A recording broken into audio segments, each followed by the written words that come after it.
Right, so for experiment 3, we're going to be dealing with the circuit known as a resonant circuit. So for that, we'll need a resistor again. So we've got our 1 kilo ohm resistor that we want to verify is 1 kilo ohms, or at least record what its exact value is. So we're going to start with a multimeter again. We're going to set it to the correct range of 20 kilohertz. One side of the probe goes to one side of the resistor, the other to the other side. And we'll see that our resistor is 0.99 kilohertz. So you'll take that down in your notes. Okay, so for the circuit, we're going to be dealing with an alternating current source again. So we take the output of our breadboard, we connect it to a point in our circuit board. Then we want the one side of our resistor to get the voltage of that pink wire here. So we connect it into one of the 6 holes in the same row. And then the other side of the resistor goes to its own voltage line. Okay. Then what we need is a capacitor of 2.2 nanofarads.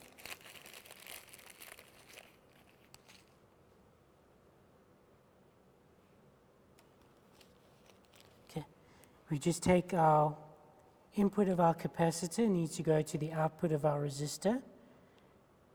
So we connect on one side, and then the other side of the capacitor needs to go to its own voltage line again. And then finally, our new component for this experiment is an inductor. Okay, and the specific values are 4.7 millihenry. So you'll see with some of these electronic components, inductors included, they have a preferred direction. So you'll see now on this component, it's got one leg significantly longer than the other leg. So what that means is you need to connect the longer leg to the higher voltage of your circuit. So in this case, we wanted to connect to the output of our capacitor, and then the shorter leg of our inductor would then just go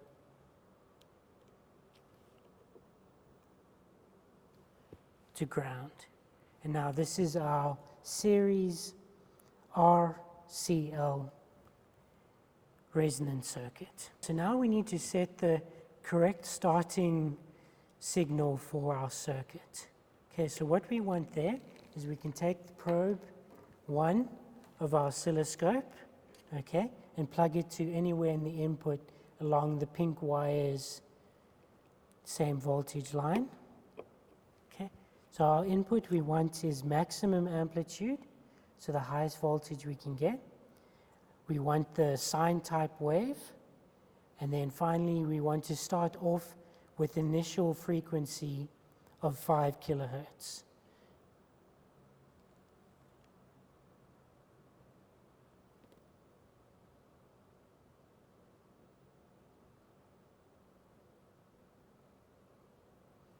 So now with your circuit set up, you'll see that we actually have 2 different outputs for this circuit.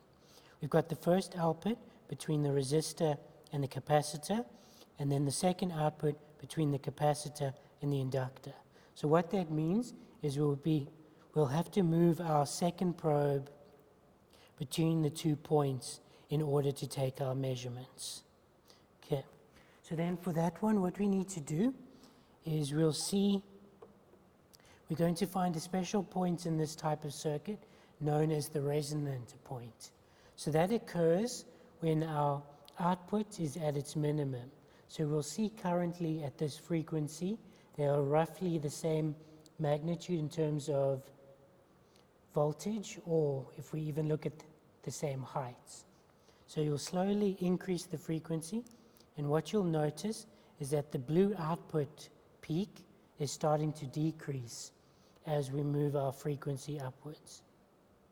So we're looking for the point where our output is going to be at its minimum. So if we just watch the blue voltage there, we'll see at a certain point it's going to drop to its minimum. Okay, so which is roughly there. So now we've got our output voltage at its minimum. And if we go beyond that point, you'll see it'll start increasing again. So we're going to stop at that minimum. This is now our resonant frequency. So at this point, we want to record what our input and output voltages are, as well as our exact frequency.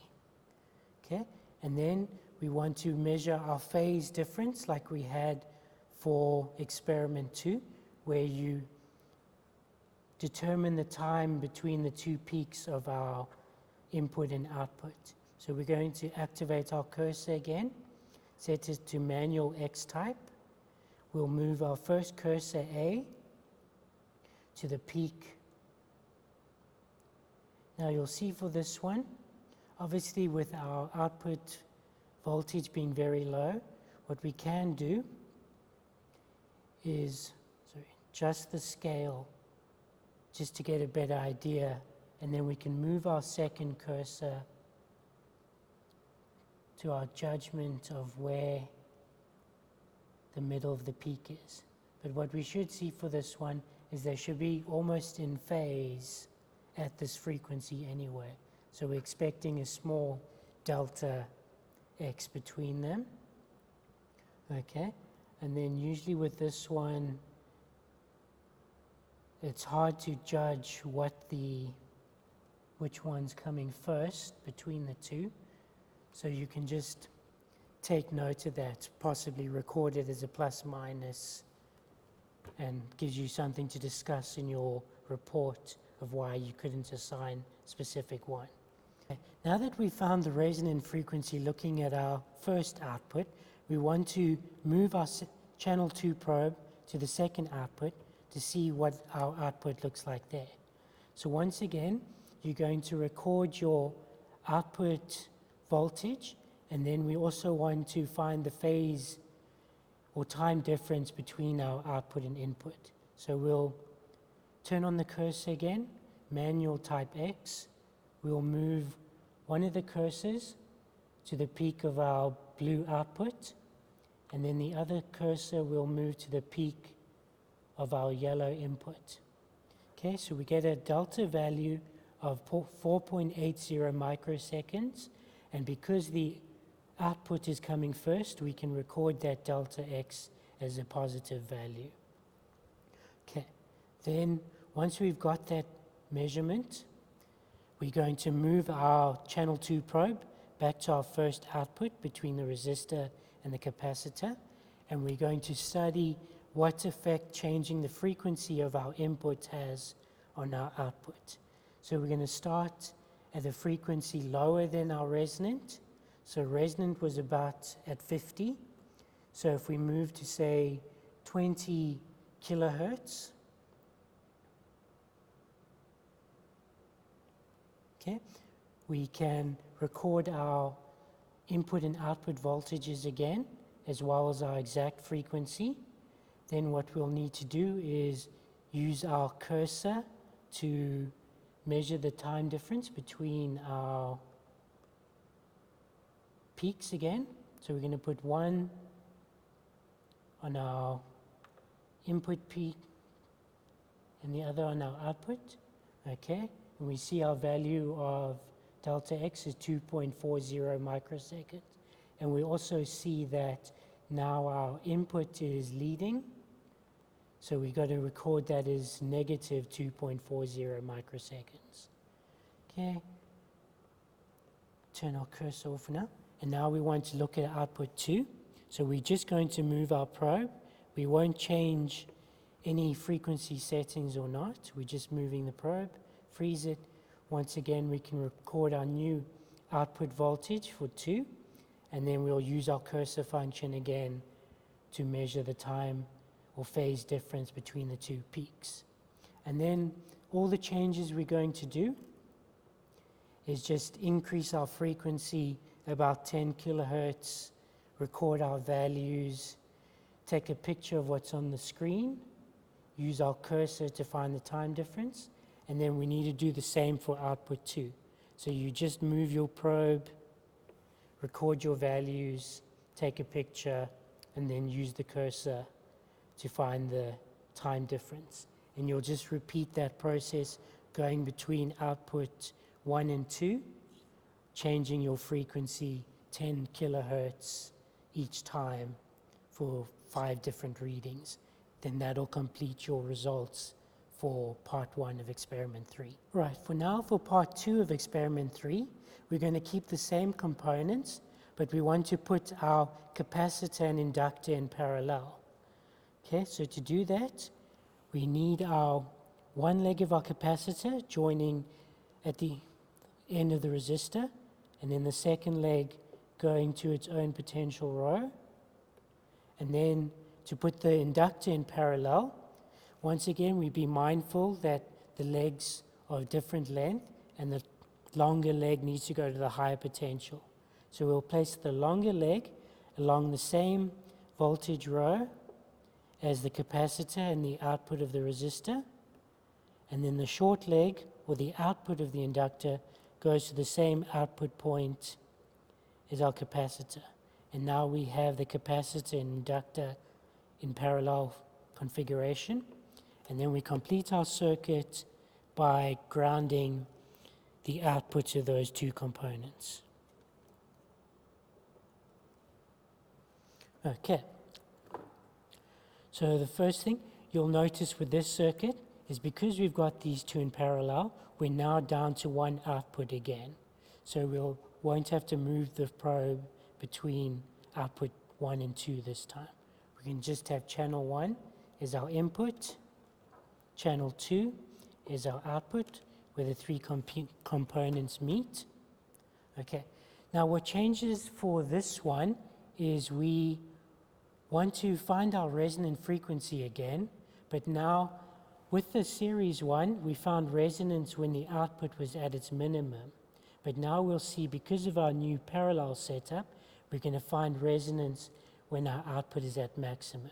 So see, as increasing the frequency, our output starts increasing. So we just want to look for the point where our voltage, the blue one, is at its maximum point.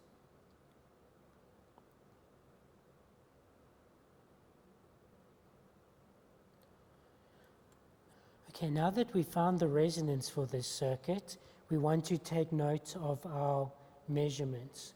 So we're going to record our input voltage and frequency, as well as our output voltage, and then we'll use our cursor function once again to find the time difference between them.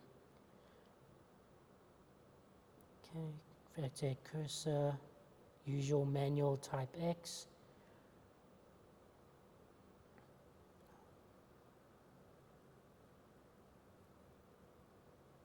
So we want to place our first cursor on the peak of our input, and then the second cursor will go on the peak of our output. What we should see is they should be almost in phase with each other, so we're expecting a low value, which 240 nanoseconds is, but our input is slightly ahead of it, so we would record that value as negative 240 nanoseconds. Okay.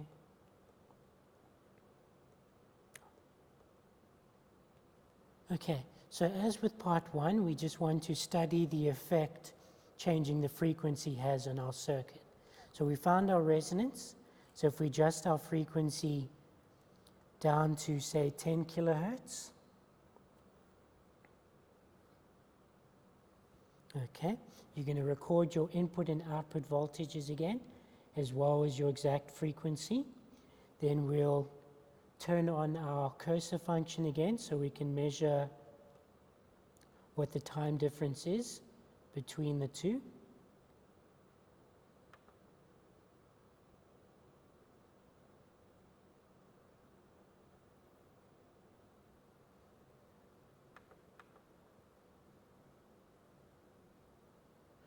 Okay, so what we'll see here then, the time difference between our input and output is 21.6 microseconds. And because the output, the blue curve, is coming first, we can just record that as a positive 21.6. Okay, and then if we remove the cursor, We want to take a picture of this, and we'll make sure to include the voltage and the frequency readings in your pictures. Then all we're going to do to complete this experiment is we'll increase in steps of roughly 10 kilohertz. We'll take down our new readings, take a picture, use our cursor to get the time difference again, and then we just increase another 10, repeating those measurements every time for 5 different frequencies. And then that'll conclude your results for experiment 3.